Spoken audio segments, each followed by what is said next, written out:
Yes, sir. Thank you. एक बार पूरी definition repeat कर रहा हूं, उसका कहीं छूट गया लिख लेना. Inertia is defined as the property of a material body by virtue of which it remains in its state of rest or of uniform motion in a straight line. आगे इसमें को लिख देना unless or until an external force acts on it. unless कर देना unless an external force act on it. अगर external force act होगी तो फिर डेफिनेटली ये बातें वैलिड नहीं है, तब कुछ ये चेंज हो जाएगी. ठीक है, external force act on them. This term was coined by Galileo. ये सबसे पहले जो टर्म यूज करी थी गैलीलियो ने ही की थी, inertia. This term was first used by Galileo. First used by Galileo. Okay, is that clear? Yes, sir. Yes, sir. Okay. Next heading डाल दो types of inertia. Various types of inertia. Various types of inertia. Okay. Types of inertia में क्या क्या types of inertia थे बताओ जरा, याद हो तो लास्ट क्लास में किया था. कितने टाइप्स का inertia होता है? सर 3. बताओ क्या क्या कौन कौन सा? सर inertia of rest होता था, inertia of direction और inertia of uniform motion. Of speed. तो ये inertia of speed, inertia of direction, inertia of rest, ये 3 inertia होते हैं. तो बस इनके नाम लिखो. एग्जांपल्स में नहीं लिखवा रहा हूँ, लास्ट क्लास हमने डिस्कस कर लिए थे, इतना तो आप लोग लिख सकते हो. आपको हमने खुद एग्री किया था, तो अपने आप कर लेना. ओके, तो बस ये टाइप्स डाल के and then next heading is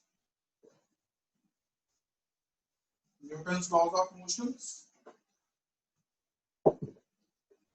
first आएगा न्यूटन्स फर्स्ट लॉ.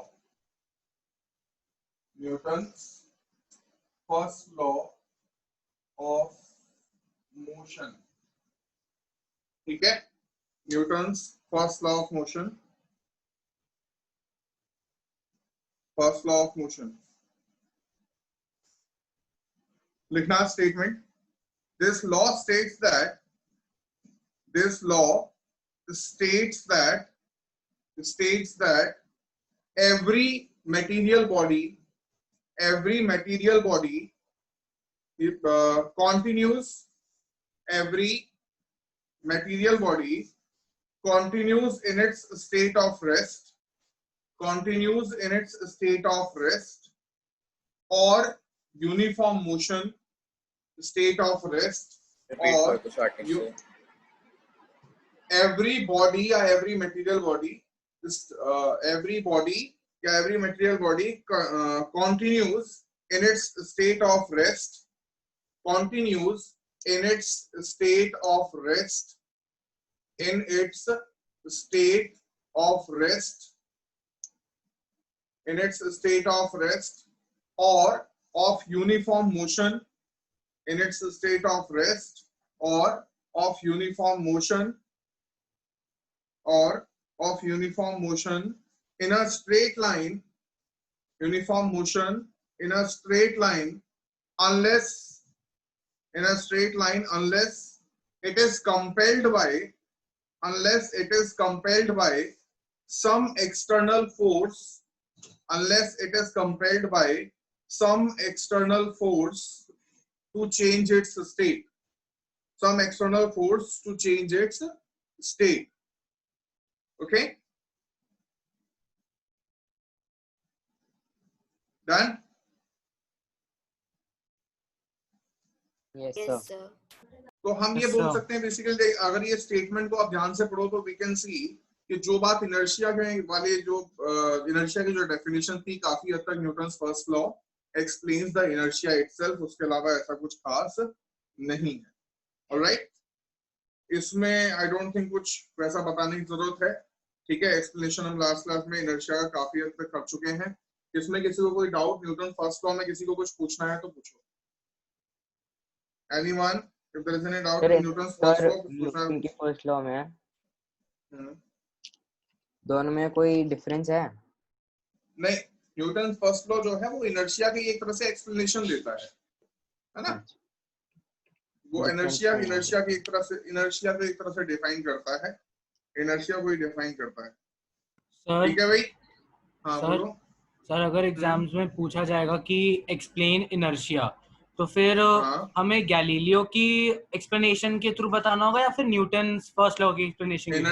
देखो देखो, इनर्शिया अगर पूछा जाएगा तो इनर्शिया एक बॉडी की प्रॉपर्टी होती है, जब तक फोर्स ना लगे तब तक अपनी स्टेट को मेंटेन करने की। तो ये इनर्शिया जो है बॉडी की प्रॉपर्टी है। तो वो गैलीलियो वाली जो अपने इनर्शिया की डेफिनेशन लिखी थी ना, वो वाली लिखोगे, इससे पहले जो स्टेटमेंट लिखी थी। अगर आपसे पूछना है कि न्यूटन फर्स्ट लॉ क्या होगा, तो ये वाली लिखना जो अब लिखी। ठीक है, दोनों ठीक है सर। डेफिनेशन में तो एक हम बॉडी के पॉइंट ऑफ व्यू से कह रहे हैं, एक हम फोर्स के पॉइंट ऑफ व्यू से कह रहे हैं। तो दोनों बातों में वैसे तो दोनों बातें सेम ही है।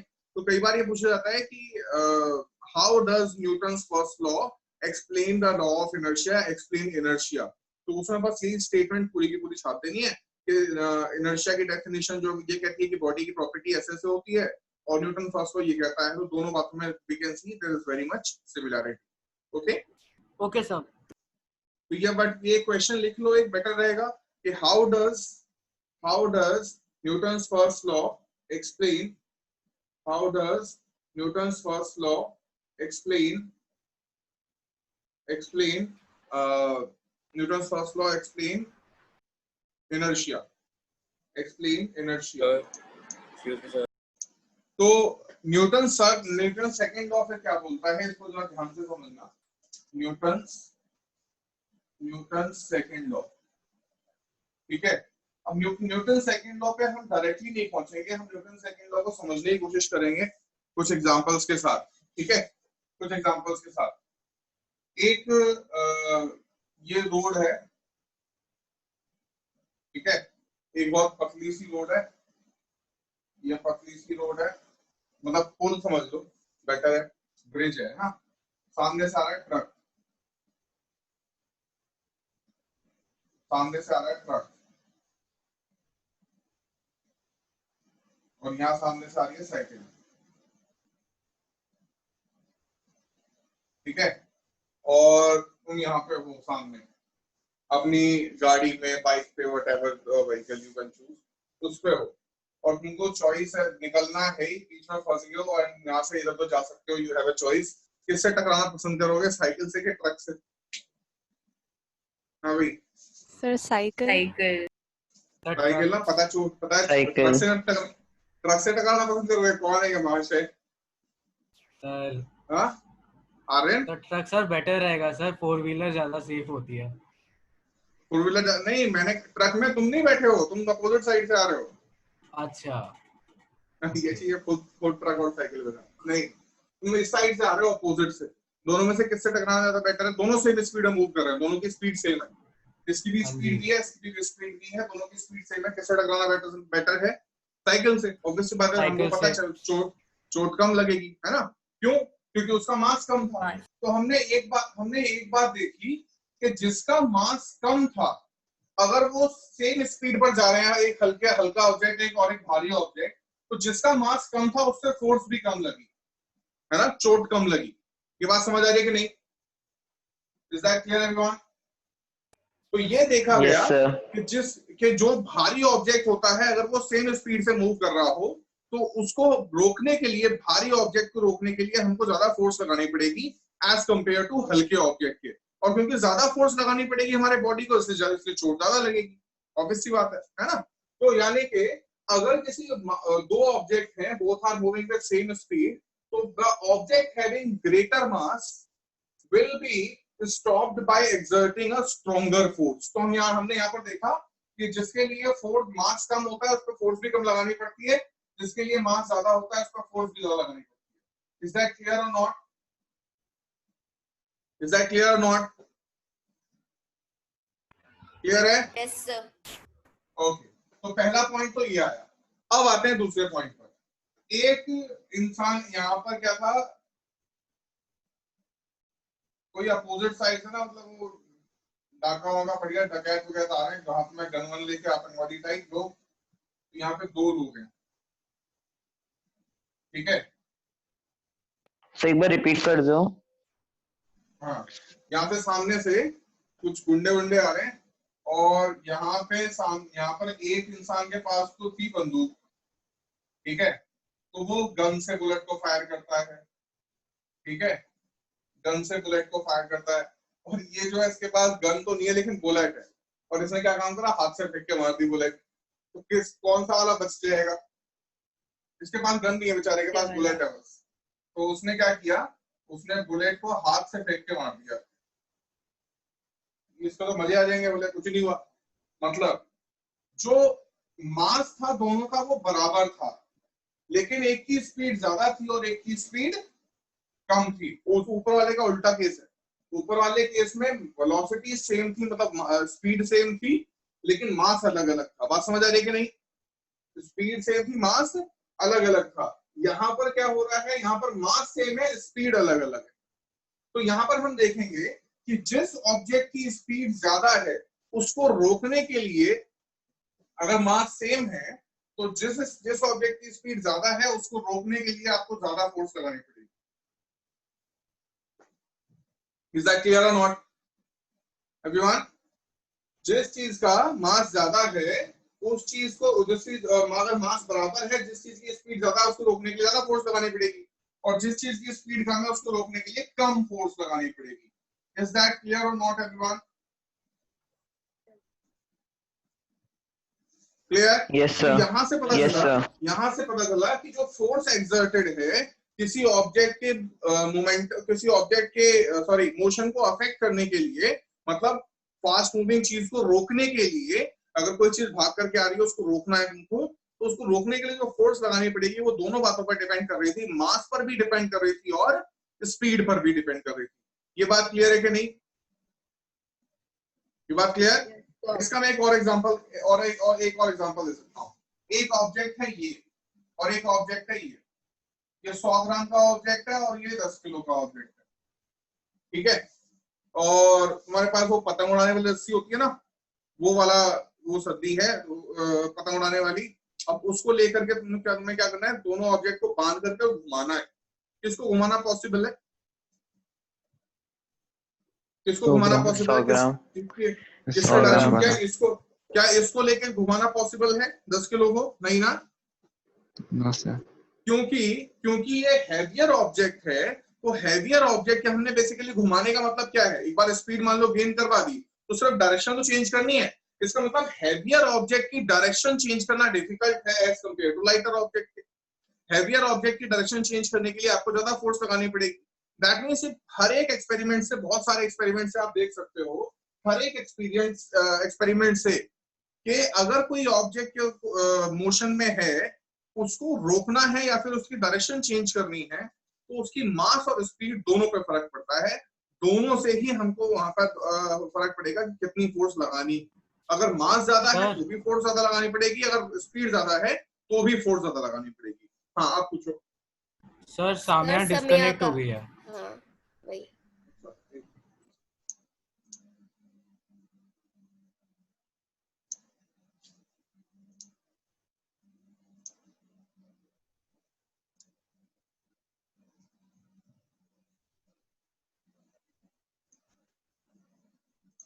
ठीक है, इसमें किसी को कोई डाउट तो पूछो।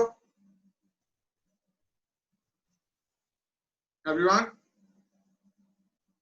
Is that clear? Yes sir. Clear है बिल्कुल। तो यहाँ तो बात हुई हमारे कि अगर कोई ऑब्जेक्ट मोशन में है उसको रोकना है या फिर उस ऑब्जेक्ट की डायरेक्शन चेंज करनी है, तो मास और स्पीड दोनों पे डिपेंड कर रहा था। अब इसका उल्टा करके देखते हैं, इसका उल्टा करके देखते हैं। उल्टा कैसे? देखो, कोई ऑब्जेक्ट यहाँ पर एक ये ऑब्जेक्ट है रखा हुआ है फर्श पे, और एक ये ऑब्जेक्ट, ठीक है? इन दोनों में से अगर हमको मूव कराना हो, किसको मूव कराना आसान है? दोनों को फोर्स पहला वाला। किसको मूव करना आसान है? हाँ, तो ये इस चीज में ये हमारा M1 है, ये M2 है। If M2 is greater than M1, तो इसके ऊपर जब हम फोर्स लगाएंगे F1 वो ज्यादा लगाने, F2 वो ज्यादा लगानी पड़ेगी as compare to F1। Is that clear everyone? Is that clear or not? तो ये यानी कि मास के ऊपर जो फोर्स हमको लगानी पड़ती थी इनर्शिया ऑफ रेस्ट को ओवरकम करने के लिए, that is proportional to mass. Okay, that is proportional to mass. Is that clear? अब यहीं पर अगर हम बात करें कि हमारे पास दो ऑब्जेक्ट हैं ऑफ द सेम मास, यानी कि हमारे पास एक बॉल है, लेदर बॉल है, तो ये एक बॉल है और दोनों का मास m है। इस वाले ऑब्जेक्ट को हमको पहुंचाना है 50 मीटर पर सेकंड के साथ स्पीड पर, इसकी ज्यादा हो जाएगा 15 मीटर पर सेकंड से, और उसको पहुंचाना है 5 मीटर पर सेकंड। किसमें ज्यादा फोर्स लगानी पड़ेगी? किसमें ज्यादा फोर्स लगानी पड़ेगी? रोकने के लिए? फर्स्ट वाला। हाँ, रोकने के लिए हाँ, बताओ। फर्स्ट वाला। फर्स्ट वाला। फर्स्ट वाला ना, यानी कि अगर मास सेम हो तो हमको अगर पर्टिकुलर स्पीड गेन करानी है तो ज्यादा स्पीड गेन कराने के लिए ज्यादा फोर्स लगानी पड़ेगी। Is that clear everyone? अभी बस एक टाइम के एग्जांपल और रह गया, बस उसके बाद फिर ये कर लेना, सेकंड लॉ आराम समझ में आ जाएगा। फिलहाल के लिए किसी को कोई डाउट तो बोलो। एनीवन? Is that clear? सबको क्लियर है? Next Yes, example sir. देखो। नेक्स्ट एग्जांपल, एक छत पे खड़ा है इंसान,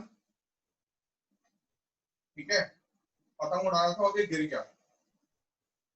दो केसेस हैं, एक केस ये कि ये गिरा एक सैंड ड्यून पे, मतलब रेत का ढेर था उस पे गिरा, और दूसरा केस है कि बिल्कुल फर्श पे गिरा है, ठीक है, सॉलिड फ्लोर पे।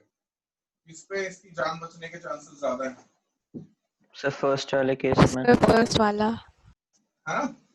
यहाँ पे सैंड पे गिरा है, यहाँ पर ये सॉलिड मार्बल फ्लोर है। सर मेरा नेटवर्क अच्छा नहीं आ रहा, फिर से एक्सप्लेन कर दीजिए ये वाला, क्या बताया आपने? हाँ, ये था कि अगर कोई पर्सन हाइट पे खड़ा है तो सैंड पे कूदेगा तो उससे बचने के चांसेस ज्यादा हैं, या सॉलिड फ्लोर पे कूदेगा तो बचने के चांसेस ज्यादा हैं? सैंड हाँ भाई, पर सैंड सैंड पे। बताओ क्यों? Reason reason reason sand compressible होती है, वो टाइम सैंड कंप्रेस ज्यादा हो लगेगा जाएगी। ना उसको रुकने में बिकॉज कुछ। हाँ, जैसे ही वो सैंड के ऊपर टच करेगा उसके बाद थोड़ा डिस्टेंस तो वो धसेगा सैंड के अंदर, तो वो जितना धसने का टाइम इंटरवल है वो, यानी कि टाइम ज्यादा लग रहा है उसको रुकने में, रेस्ट पर आने में, है ना? उसकी स्पीड को जीरो होने में टाइम ज्यादा लग रहा है, और यहाँ पर एकदम से स्पीड जीरो हो गई जैसे उसने उसको हिट किया, तो बहुत कम टाइम के अंदर स्पीड उसकी जीरो हो गई, और यहाँ पर उसको थोड़ा ज्यादा टाइम लग रहा है स्पीड जीरो होने में। दैट मींस हम कह सकते हैं कि जहां पर टाइम ज्यादा लगता है वहां पर फोर्स कम है। Is that clear or not? Is that clear? तो यही चीज को फिर बाद में फोर्स को डिफाइन करने के लिए यूज किया गया। तो हमने कहा कि जो फोर्स होती है that is proportional to mass और वेलोसिटी के प्रोडक्ट के चेंज होने में, divided by better we can say, हाँ ठीक है, मास और वेलोसिटी के चेंज होने में और डिवाइडेड बाय टाइम के चेंज होने में। देखो यहाँ पर हमको लिख रहा है ना कि चाहे मास ज्यादा हो तो भी फोर्स ज्यादा, स्पीड ज्यादा हो तो भी फोर्स ज्यादा। यहाँ पर भी हम देख पा रहे हैं जिसका मास ज्यादा था उस पर फोर्स ज्यादा, तो यहाँ पर जिसकी स्पीड ज्यादा थी उस पर फोर्स ज्यादा, यानी कि मास और वेलोसिटी के चेंज के तो ये डायरेक्टली प्रोपोर्शनल है, ये डायरेक्टली प्रोपोर्शनल है। और टाइम के हम देख रहे हैं इनवर्सली प्रोपोर्शनल है, कि टाइम जब टाइम ज्यादा लग रहा था तो फोर्स कम लग रही थी, तो यहाँ पे इनवर्सली प्रोपोर्शनल आ गया। That's how your second law of motion is derived. Sir इसको बाद में भी अभी एक मिनट, मास, इसको आगे मास इनटू एक्सेलरेशन करेंगे, वो अलग चीज हो गई। पहले फिलहाल ये बिल्कुल बेसिक फॉर्म में जो न्यूटन सेकंड लॉ है वो ये। ओके सर हाँ सिद्धार्थ बोलो। सर यहाँ पे डेल्टा का क्या मतलब? Delta MV? डेल्टा मतलब चेंज, मास इनटू वेलोसिटी का जो चेंज होता है, मोमेंटम का जो चेंज होता है। अभी आगे करते हैं इसको, पहले ये सारे एग्जांपल्स नोट कर लो, ठीक है, वन बाय वन अपने हिसाब से लिख लेना। अगर इनकेस एग्जाम में कुछ पूछ ले कोई दिक्कत तो होनी नहीं चाहिए, अपने हिसाब से लिख लो। आफ्टर दैट हम करेंगे मोमेंटम। यहीं से मोमेंटम की जरूरत पड़ी, क्योंकि मास और वेलोसिटी दोनों पे डिपेंड कर रहा था, उसी वजह से हमको मोमेंटम की जरूरत पड़ी। दैट्स वहीं से मोमेंटम की डेफिनेशन आती है। ओके तो जरा इसको कर लो। जो थर्ड वाला केस है उसमें क्योंकि सेम हाइट से कूद रहा है तो स्पीड सेम है, और सेम ही आदमी कूद रहा है तो मास भी सेम है, ठीक है। Done everyone? तो नेक्स्ट हेडिंग डाल दो momentum. Next heading momentum. Momentum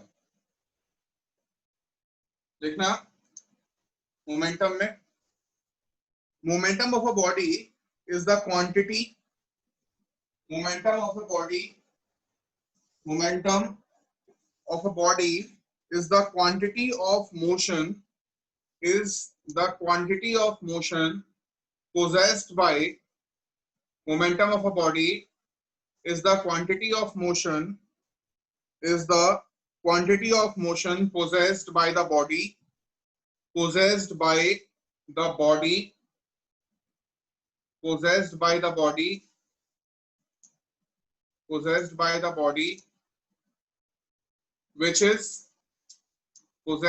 body which is defined as the product of its mass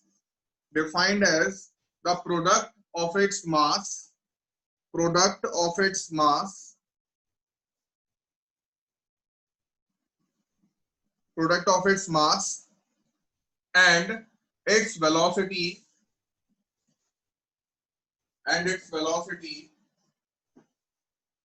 mathematically या एल्जेब्रिकली इसको हम ऐसे लिखते हैं momentum vector is equals to mass into velocity vector. तो आगे लिखना it is a vector quantity and direction is same as that of velocity of the object. SI unit क्या है इसकी? न्यूटन सेकंड भी होता है, किलोग्राम मीटर पर सेकंड भी होता है, न्यूटन सेकंड और किलोग्राम मीटर पर सेकंड. SI यूनिट सेकंड वाली है, इसको अलग कर सकते हो. SI unit is this and और करके अदर यूनिट हमारी न्यूटन सेकंड की. न्यूटन पर सेकंड नहीं है, न्यूटन सेकंड है. Okay, next heading Newton's second law of motion. Newton's second law of motion. Newton's second law of motion.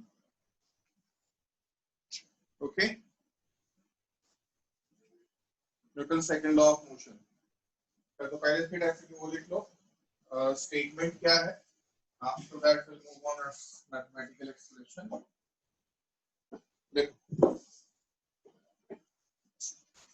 Newton's second law. This law states that the rate of change of momentum. This law states that the rate of change of momentum of a body is directly proportional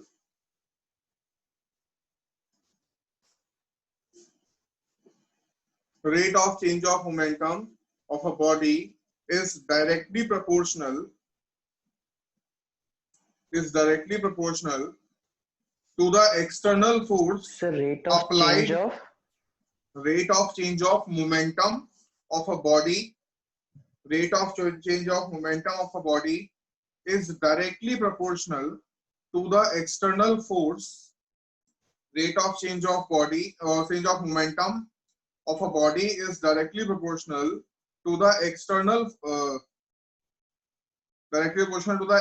force